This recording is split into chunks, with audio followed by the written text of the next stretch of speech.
আমি রান্না করতে চলেছি শরীরের পক্ষে খুবই উপকারী একটা রেসিপি, যেটা হলো উচ্ছে আলু দিয়ে মাগুর মাছের ঝোল। মাছটাকে ভালো করে কেটে ধুয়ে নুন মাখিয়ে রেখেছি ভাজার জন্য। লম্বা লম্বা করে উচ্ছে আলু কেটে নিয়েছি। এদিকে একটা গোটা পেঁয়াজকে গ্রেট করে নিয়েছি। কড়াই গরম হয়ে গেছে, গরম কড়াইয়ে সর্ষের তেল দিয়ে দিচ্ছি। আমি পুরো রান্নাটা সর্ষের তেলে করব। এবারে সর্ষের তেলের মধ্যে একে একে মাছগুলোকে আমি ভেজে নিচ্ছি।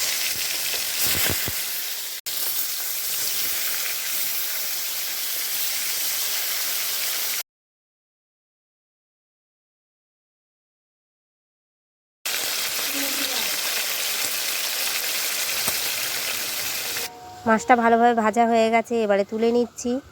অবশিষ্ট তেলের মধ্যে গ্রেট করা পেঁয়াজ দিয়ে পেঁয়াজটাকে ভালো করে ভেজে নিচ্ছি।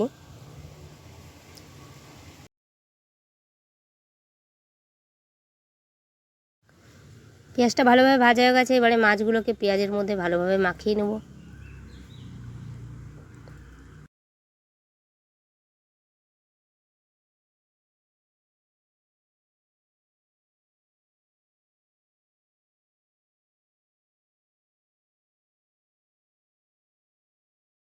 এখন আমি কড়াইয়ের মধ্যে আরও কিছুটা সর্ষের তেল দিয়ে দিলাম তরকারিটা করার জন্য।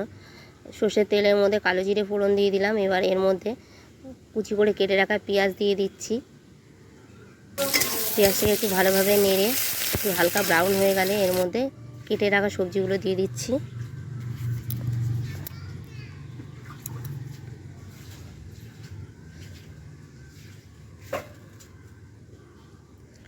এবারে এর মধ্যে স্বাদ মতো নুন আর হলুদ দিয়ে একটু ভালোভাবে নেড়ে নিচ্ছি।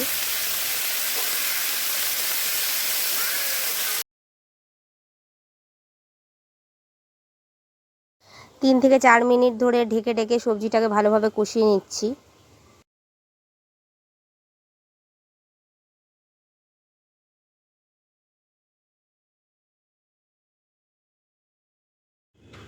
সবজিটা কষানো হয়ে গেছে, এবারে আমি গ্যাসের ফ্লেমটাকে হাই করে এর মধ্যে জল দিয়ে দিচ্ছি। একটু বেশি পরিমাণ জল দেবো, কেননা একটা পাতলা ঝোল করব তার জন্য। এবারে আমি ঢাকা দিয়ে এটাকে ফুটতে দেবো। ফুটে গেছে, এবারে এর মধ্যে ভেজে রাখা মাছগুলো দিয়ে দিচ্ছি।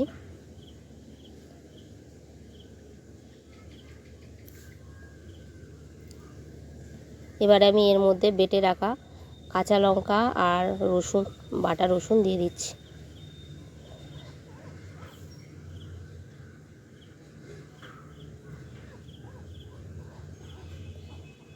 ঢেকে কিছুক্ষণ ফুটতে দেবো।